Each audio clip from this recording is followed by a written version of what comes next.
Let's jump right into this explainer. Today, we're exploring an incredibly fascinating and, frankly, pretty dark fairy tale.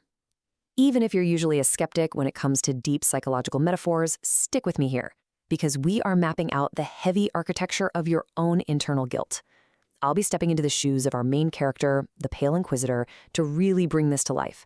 So welcome to the ash-covered world of the mind, where we're going to examine the shadows that constantly judge us from within. To really grasp this, you have to understand the absolute severity of the Inquisitor's burden. As the Inquisitor, I'm definitely not the hero of the story. I don't want salvation, and I certainly don't want glory.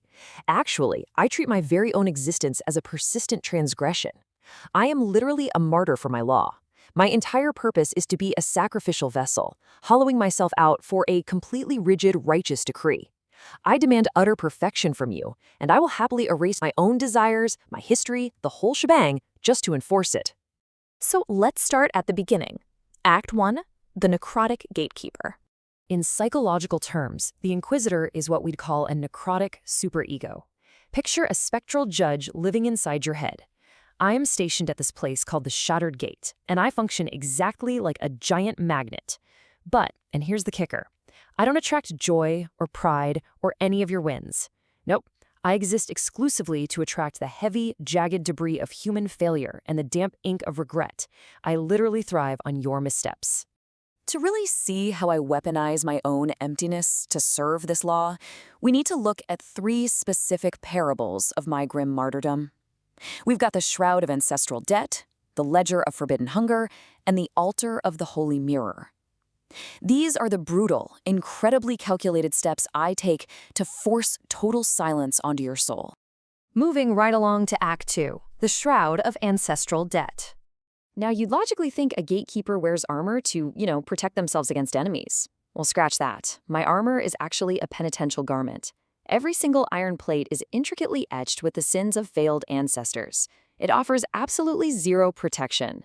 Instead, it acts as this heavy historical lineage that basically martyrs my physical and spiritual mobility. It drags me down. It's the exact reason my leaden banner just drags in the ash behind me.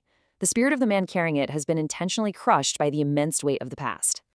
This brings us to Act 3, the Ledger of Forbidden Hunger. My whole purpose is a massive contradiction.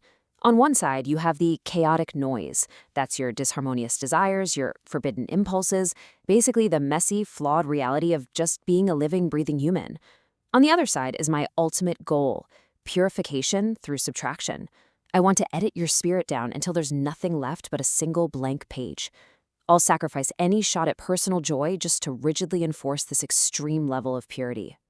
So, how do I go about recording all this chaotic noise? I use the ink of regret. And honestly, we all know this feeling. It's this damp, incredibly heavy substance I use in a massive ledger to painstakingly document every single forbidden hunger that infects you. I weaponize your own regret to hollow myself out in service to the law. I give up my own capacity for desire just to clinically prove how flawed you are. Let's look at what happens when things shift. Act 4, the mirror reflection. Say a seeker actually transcends all that noise, climbs the jagged rocks, and reaches the precipice. At that point, the soul achieves perfection. It becomes a single blank page. In my eyes, you've finally become the holy whole. You're a perfectly silent soul now. There is absolutely no chaotic noise, no messy desires, and 0 flaws left for me to write down. But here is the supreme, totally devastating irony of all this perfection. Because I define myself entirely through the act of judging noise, a truly silent soul renders me completely obsolete. Think about that for a second. I've spent eons acting as a spectral judge, demanding this spiritual vacuum. But the exact second you actually achieve it, my massive ledger is utterly useless. The perfection I demanded is the very thing that destroys my reason for existing. Which leads us to the climax, Act 5, the vanishing point. My whole existence as your necrotic superego is anchored to your transgressions. My robes are literally made of iron filings. But without your guilt, without a transgression to anchor me to the shattered gate, I completely lose my magnet. It's like a magnet with no iron to attract. I lose all my density and all my power. So I face my inevitable fate, just dissipating right into the gray mist of the borderlands.